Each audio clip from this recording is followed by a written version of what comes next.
की शुरुआत करेंगे इस वक्त की बड़ी खबर के साथ। दरअसल पश्चिम बंगाल में वायुसेना का advance jet trainer plane crash हो गया है। ये प्लेन वायुसेना के कलाईकुंडा बेस से उड़ा था और टेक ऑफ के बाद ही क्रैश हो गया।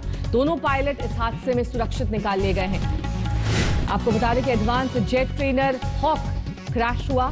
इसके अंदर 2 पायलट सवार थे। दोनों पायलट को सुरक्षित बाहर निकाल लिया गया है। साथ ही ये भी बताया जा रहा है कि कलाईकुंडा यानी कि पश्चिम बंगाल में कलाईकुंडा से इस विमान ने उड़ान भरी थी। हॉक एडवांस ट्रेनर है जिसके क्रैश होने के बाद अब दोनों पायलट सुरक्षित बताए जा रहे हैं। इसे इंडियन एयरफोर्स बेस कलाईकुंडा में लैंड होना था और आपको बता दें कि प्लेन क्रैश होने के बाद कलाईकुंडा में दोनों पायलट सुरक्षित बाहर निकाल लिए गए हैं। पश्चिम बंगाल में स्थित है कलाईकुंडा। यहां पर इस प्लेन को लैंड होना था और क्रैश लैंडिंग हुई इस प्लेन की।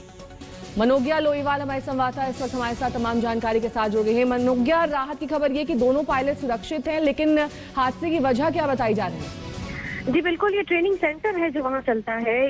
वहाँ पर हॉक की ट्रेनिंग होती है और ऐसे में हमें बताया जा रहा है कि जो 2 पायलट थे वो सुरक्षित है, सुरक्षित इवैक्यूएशन हो गया है। लेकिन सबसे महत्वपूर्ण बात यह है कि या तो मौसम खराब होने की वजह से इस तरह की घटना हुई है या कोई और घटना हुई है, इसके भी जांच के आदेश दे दिए गए हैं। हमें यह भी बताया जा रहा है कि जो उड़ान भरी थी इस एयरक्राफ्ट में, ये यहाँ पर ट्रेनिंग सेंटर है, जो एक कोच है और साथ में ट्रेनिंग हो रही थी। क्या गलती हुई है, क्या गलत हो गया, या टेक्निकल स्नैक बताया जा रहा है पहले में कि हो सकता है कोई टेक्निकल खराबी, तकनीकी खराबी के कारण ये विमान की क्रैश लैंडिंग हुई है। और उसके बाद अभी जो दोनों पायलट्स हैं वो दोनों सुरक्षित बताए जा रहे हैं। हमारे साथ हमारे संवाददाता गौरव सावंत इस वक्त हमारे साथ जुड़ गए हैं। गौरव, क्या प्राथमिक जानकारी मिल रही है इन पायलट्स के बारे में और साथ ही प्लेन के बारे में? पायलट दोनों सुरक्षित हैं, लेकिन विमान पूरी तरह से दुर्घटनाग्रस्त हो गया है। ये वायुसेना का एडवांस जेट ट्रेनर हॉक विमान है और इसी कलाईकुंडा एयरबेस से इसने उड़ान भरी थी।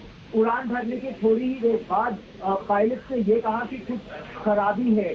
वो इस विमान को एक सुरक्षित इलाके पर लेकर गए और वहां से दोनों ने बेल आउट किया, यानी दोनों पैराशूट के सहारे उतर गए। लेकिन जो विमान है वो दुर्घटनाग्रस्त हो गया है। ये बड़ी चिंता का विषय इसके है क्योंकि ये भारतीय वायुसेना के बहुत ही आधुनिक जेट ट्रेनर विमान है जो से खरीदे गए थे। और पिछले साल भी कलाईकुंडा 2015 जून में भी एक ऐसा ही हादसा हुआ था जिसमें तकनीकी खराबी। जी बहुत बहुत शुक्रिया गौरव इस तमाम जानकारी के लिए आपका।